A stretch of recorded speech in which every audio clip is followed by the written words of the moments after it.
নমস্কার, আমি রুমকি। তোমরা প্রত্যেকে দেখছো রুমকি লার্ন ফর টুডে। চলে এসেছি আজকে তোমাদের সামনে আরও একটি নতুন ভিডিও নিয়ে। তোমরা অনেকেই কমেন্ট বক্সে কমেন্ট করেছো যে আগামী 10 তারিখ আমাদের পোলিও ভ্যাকসিন রয়েছে, পোলিও প্রোগ্রাম রয়েছে আমাদের। তো সেক্ষেত্রে কিভাবে আমরা কেন্দ্রে খাবার দিব বা দিলে কি করব, সেটা পোষণ ট্রেকারে দেখাবো কি দেখাবো না, তো সেটা নিয়েও এই ভিডিওতে আমরা তো আলোচনা অবশ্যই করব। সাথে আরও একটা জিনিস দেখে নেব যে আজকে 6 তারিখ, এই মাসের প্রথম বুধবার, সেক্ষেত্রে কিন্তু আমাদের ভিএচএনডি একটা হয়েছে সাব সেন্টার লেভেলে। তো সেটাই বা আজকে আমরা কিভাবে ফিল আপ করতে পারি সেটাও আমরা দেখে নেব। দেখো, প্রথমে কিন্তু পালস পোলিওর প্রোগ্রাম নিয়ে কথা বলবো, কারণ প্রচুর দিদিরা আমাকে কমেন্টে জানিয়েছো যে দিদি এরকম 10 তারিখে রয়েছে, সেক্ষেত্রে কি করব। যেহেতু এটা কিন্তু সব জায়গায় হচ্ছে না, তো সেজন্য একটা কনফিউশন ক্রিয়েট হতেই পারে, হওয়াটাই স্বাভাবিক। তো সেটাকে আগে ক্লিয়ারিফাই করি, তারপরে গিয়ে কিন্তু আজকের যে ভিএচএনডিটা হয়ে গেল সাব সেন্টার লেভেলে, সেটা কোথায় গিয়ে আমরা সাবমিট করব সেটা দেখে নেব। তো তোমরা সাথে থাকো, আমি ভিডিওটাকে শুরু করছি।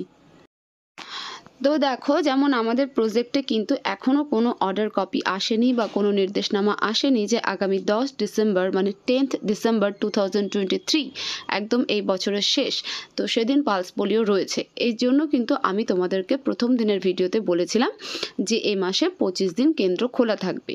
কিন্তু এই প্রোগ্রামটা কিন্তু অল ওভার ওয়েস্ট বেঙ্গল জুড়ে প্রত্যেকটা প্রজেক্টে হচ্ছে না। এটা প্রথমে বুঝে নিতে হবে যে এই প্রোগ্রামটা কিন্তু অল ওভার ওয়েস্ট বেঙ্গল জুড়ে প্রত্যেকটা প্রজেক্টে হচ্ছে না। এবং তোমরা যদি একটু ভালো করে নিউজের দিকে তাকিয়ে থাকো বা দেখো একটু ফোনগুলো ঘেটে, তাহলে সেখানে দেখতে পাবে যে ভারতবর্ষের প্রত্যেকটা স্টেটেও কিন্তু হচ্ছে না। কেন? কারণ এটা পুরো জাতীয় স্তরের প্রোগ্রাম নয়, এটা পালস পোলিও প্রোগ্রামের একটা অ্যাডিশনাল ফেজ চলছে। তো অ্যাডিশনাল ফেজ প্রোগ্রামে গভর্নমেন্ট সেটা ডিসাইড করেছে কোন কোন স্টেটে ঠিক কতগুলো ডিস্ট্রিক্ট নিয়ে এই প্রোগ্রাম হবে। তো সেই রকমই আমাদের পশ্চিমবঙ্গের কিছু জেলা নিয়ে এই প্রোগ্রাম হচ্ছে, এবং সেই জেলাতে যে প্রজেক্টগুলো পড়ছে প্রত্যেক প্রজেক্টেও হচ্ছে না। যেমন উত্তর দিনাজপুরে আমাদের নিজের চোপড়া প্রজেক্টে কিন্তু এখনও পর্যন্ত সেই রকম কোনো তথ্য নেই যে আমাদের 10 তারিখে পালস পোলিও রয়েছে। কিন্তু যাদের যে সমস্ত প্রজেক্টগুলো বা যে সমস্ত দিদিদের সেন্টারগুলো এই প্রোগ্রামের আওতাভুক্ত হবে, তো সেক্ষেত্রে তারা কি করবে? আলটিমেটলি আমরা জানি যে পালস পোলিওর দিন কেন্দ্রে খাবার বিতরণ করতে হয়, শিশুদের ডিম খিচুড়ি দিতে হয় সবজি দিয়ে, এবং পোলিও তো চলতেই থাকে, সাব বুথ হয়, বুথ লেভেলে হয়, তো এগুলো তো চলতেই থাকে। তো অটোমেটিক তোমরা সেদিন খাবারটা দেখাবে, খাবারটা দেবে, খাবার পরিবেশন করবে। সেদিন তো পোষণ ট্রেকারে তোমার হচ্ছে পোষণ অ্যাপ ওপেন করার কিছু নেই, কারণ রবিবার তো পোষণ ট্রেকার রেস্ট্রিক্টেড থাকে, ঠিক আছে। তো যেহেতু তোমরা কমেন্টটা করেছিলে, সেই জন্য আমিও ভালো মতন ঘেটে ঘুটে দেখে নিয়ে বললাম যে আমাদের কিন্তু প্রজেক্টে নেই। এবং পুরোটা দেখার পরে আমি যেটুকু বুঝেছি যে এটা তো পুরো জাতীয় স্তরের প্রোগ্রাম নয়, তো সেই কারণে কিন্তু সমস্ত প্রজেক্টগুলোতে হচ্ছে না। এটা পালস পোলিওরই একটা অ্যাডিশনাল ফেজ প্রোগ্রাম, সেই কারণে কিছু কিছু সিলেক্টেড স্টেট এবং সেই স্টেটের কিছু সিলেক্টেড ডিস্ট্রিক্টে কিন্তু এই প্রোগ্রামটা হচ্ছে। এবং একই ডিস্ট্রিক্টের সমস্ত প্রজেক্টে নাও হতে পারে, দুটো প্রজেক্টে হতে পারে বা 4টা প্রজেক্টে পালস পোলিও প্রোগ্রাম চলতে পারে, বাকি প্রজেক্টগুলোতে নাও চলতে পারে। তো যে প্রজেক্টগুলোতে এই পালস পোলিও প্রোগ্রামটা চলবে, তো সেই প্রজেক্টের সেই দিদিরা সেদিন খাবার দেবে এবং রিপোর্টে কিন্তু দেখাবে। এবং সেক্ষেত্রে কি হবে, সেক্ষেত্রে কিন্তু তাদের এসএনপিটা 26 দিন হয়ে যাবে।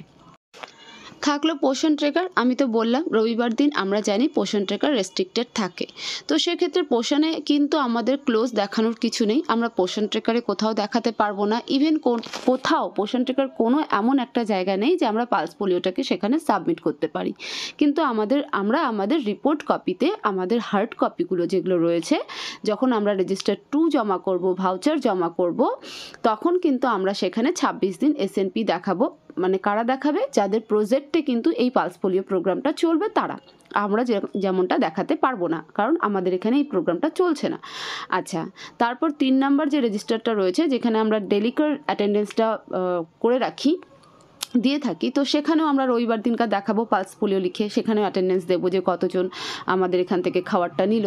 ঠিক আছে, তো এইভাবে আমাদেরকে কিন্তু 10 ডিসেম্বর যে পালস পোলিও প্রোগ্রাম রয়েছে যে সমস্ত প্রজেক্টগুলোতে, তো সেখানকার অঙ্গনারী দিদিরা কিন্তু এইভাবেই পালস পোলিও প্রোগ্রামকে করবে এবং সেদিন SNP অবশ্যই দেখাবে, সাথে কিন্তু 26 দিন তাদের জন্য হবে। বাকি যে প্রজেক্টগুলোতে পালস পোলিও প্রোগ্রাম নেই তাদের ক্ষেত্রে কিন্তু 25 দিনই সেন্টার খোলা থাকবে এবং 25 দিনই কিন্তু হট কুক মিল প্রোভাইড করা হবে। আচ্ছা, আর পোষণে কিন্তু কোথাও দেখানোর জায়গা নেই, আমি আবারও রিপিট করে বলে দিলাম। এবার আজকের গুরুত্বপূর্ণ আরও একটা জিনিস কিন্তু আমরা এখন দেখে নেব। দেখো, আমি আমার পোষণের হোম পেজটা তোমাদের সামনে শেয়ার করছি। আমরা জানি আজকে প্রথম বুধবার ডিসেম্বর মাসের, এবং মাসের প্রথম বুধবার, প্রতি মাসের প্রথম বুধবারে কিন্তু সাব সেন্টার লেভেল VHND হয়ে থাকে, যেটা আমরা প্রায়শই দিতে ভুলে যাই। তো সেটা একবার তোমাদের সামনে তুলে ধরছি। যে সমস্ত দিদিরা এখনও পোষণ ট্রেকারে রেগুলার কাজ মেনটেন্স করে যাচ্ছ, তাদের জন্য অবশ্যই এটা একটা গুরুত্বপূর্ণ ইনফরমেশন এবং গুরুত্বপূর্ণ কিন্তু আজকের একটা কাজ। তো সরাসরি আমরা চলে যাব পোষণ ট্রেকারে যে হোম পেজ রয়েছে তার ঠিক নিচের দিকে যে মোর বলে অপশনটা রয়েছে, সেখানটাতে আমরা চলে যাব। দেখো, আমি সবুজ রং দিয়ে মার্ক করে দিয়েছি এই যে মোর বলে অপশনটা, সেখানেই হাত দেব এবং তারপরে যে পেজটা খুলবে তারপরে কিন্তু ধাপে ধাপে ধাপে ধাপে আজকের কাজটা আমরা পোষণ ট্রেকারে শেষ করব। তো আমি মোর বলে অপশনটাকে ক্লিক করে নিচ্ছি। যখনই মোর বলে অপশনটাকে ক্লিক করবে তখন ঠিক তোমাদের সামনে এরকম একটা পেজ ওপেন হয়েই যাবে। আমরা প্রত্যেকেই জানি, যারা নতুন, যে সমস্ত দিদিরা একদমই নতুন, তাদের জন্য এটা একটা ভালো গুরুত্বপূর্ণ জিনিস, মানে গুরুত্বপূর্ণ শেয়ারিং হচ্ছে যে তারা দেখে নাও ভালো করে যে কোথায় গিয়ে আমাদের কাজটা করতে হবে। প্রথমে মোর বলে যে অপশন রয়েছে সেখানে হাত দেব, তারপরে ঠিক এইরকম একটা পেজ ওপেন হবে এবং সেখান থেকে যে 4 নাম্বার যে কথাটা রয়েছে ইভেন্টস বলে, যেটা আমি সবুজ রং দিয়ে মার্ক করেছি, সেই ইভেন্টসে কিন্তু আমরা হাত দেব। আর পুরনো দিদিরা তো জানি, তো সেই ইভেন্টসে হাত যখন দেব তখন ঠিক আমাদের সামনে আরও একটা পেজ কিন্তু ওপেন হয়ে যাবে। পেজটা ঠিক এই রকম, এখানে 4টে জিনিস দেখা যায়। একটা যোগা ডে, VHSND, তারপর CBE, তারপরে ট্রেনিং মডিউল। তো আজকের যে কাজটা রয়েছে সেটা কিন্তু আমাদের VHSND-তেই রয়েছে, CBE-তে কিন্তু নেই। সেই কারণে কিন্তু আমি CBE-টা মার্ক করিনি, আমি শুধু VHSND-টাই মার্ক করেছি। তো আমি আমার VHSND-র ঘরটা খুলে নিচ্ছি, সেখানেই দেখিয়ে দিচ্ছি যে ওখানে ঠিক কীভাবে ফিল আপ করতে হয়। দেখো, যখনই তোমরা VHSND-র ঘরটাতে হাত দেবে তখন ঠিক এইরকম একটা পেজ ওপেন হবে যেখানে সবটাই ব্ল্যাঙ্ক থাকবে এবং দেখো number of participants who attend VHSND যে ঘরটা রয়েছে সেটা সম্পূর্ণ ব্ল্যাক রয়েছে, কারণ এখানে একটা একটা ঘরে ক্লিক করা হবে এবং তারপরে কিন্তু পরবর্তী ঘরগুলো কিন্তু ওপেন হবে। সরি দিদিরা, রাস্তার পাশে ঘর তো তাই একটু আওয়াজ হচ্ছে, একটু অ্যাডজাস্ট করে নিও। যাই হোক, দেখো village health sanitation and nutrition day, তো was the VHSND organize this month, এখানে ইয়েস করতে হবে। তারপর number of participants who attend VHSND, এটা পরে খুলবে, যখনই ইয়েস করবে তারপরে কিন্তু একটা ক্যালেন্ডারের ঘর খুলবে যেখানে আজকের ডেটটা বসাতে হবে, তারপরে কতজন সেই VHSND-তে পার্টিসিপেট করেছিল, মানে মা বাচ্চা মিলিয়ে কতজন, তারপরে কিন্তু তোমার হচ্ছে সাবমিট। এই যে দেখো, যখনই ইয়েস করা হয়েছে তখন কিন্তু ডেট অফ ইভেন্টের ঘরটা কিন্তু খুলে গেছে এবং ঠিক বক্সটা দেখতে পাচ্ছ ডান দিকে যে ক্যালেন্ডার মতন চিহ্ন রয়েছে, সেখানে যখনই হাত দেবে তখন একটা ক্যালেন্ডার আমাদের সামনে ওপেন হয়ে যায়। তো সেখান থেকে আজকের ডেটটা আমরা সিলেক্ট করে নেব। আজকের VHND কিন্তু স্পেশালি তাদের জন্য যে সমস্ত অঙ্গনারী কেন্দ্রগুলির VHND বরাবরই সাবসেন্টার লেভেলেই হয়ে থাকে এবং সাবসেন্টার নিয়ারেস্ট যে অঙ্গনারী কেন্দ্রগুলি তাদেরই কিন্তু VHND-টা স্পেশালি সাবসেন্টারে হয়ে থাকে। তো তারাই আজকে এই ঘরটা ফিল আপ করে রাখো, কারণ আমরা তো পরে ভুলে যাই করতে, সেই কারণে। তো যাই হোক, এখানে এই ক্যালেন্ডারে যখনই হাত দেবে তখন কিন্তু ক্যালেন্ডারটা ওপেন হয়ে যাবে। ওপেন হয়ে গেলে এখানে ডেট বসাবে, ডেট বসানোর পরে ঠিক আবার নিচে কিন্তু আরেকটা ঘর ওপেন হয়ে যাবে।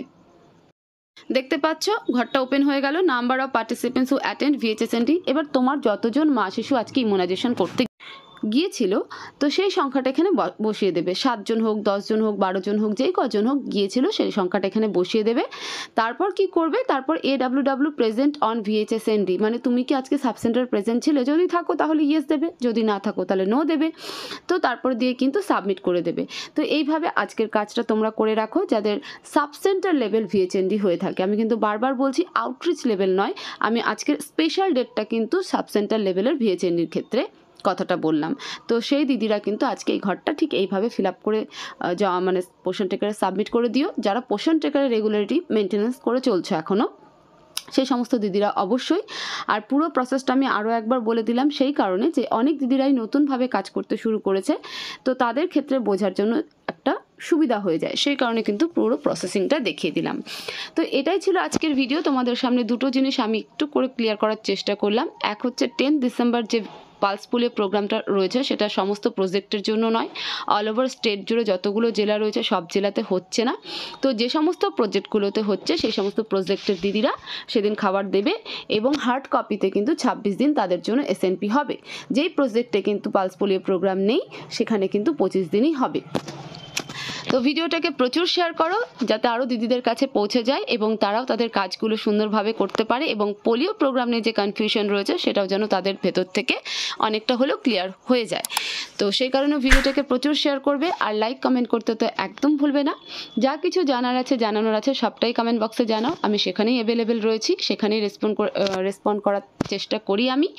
তো সবাই ভালো থাকো, সুস্থ থাকো, আর চ্যানেলে নতুন হয়ে থাকলে চ্যানেলটাকে সাবস্ক্রাইব করতে কিন্তু একদম ভুলবে না। দেখা হবে পরবর্তী ভিডিওতে। Thank you so much.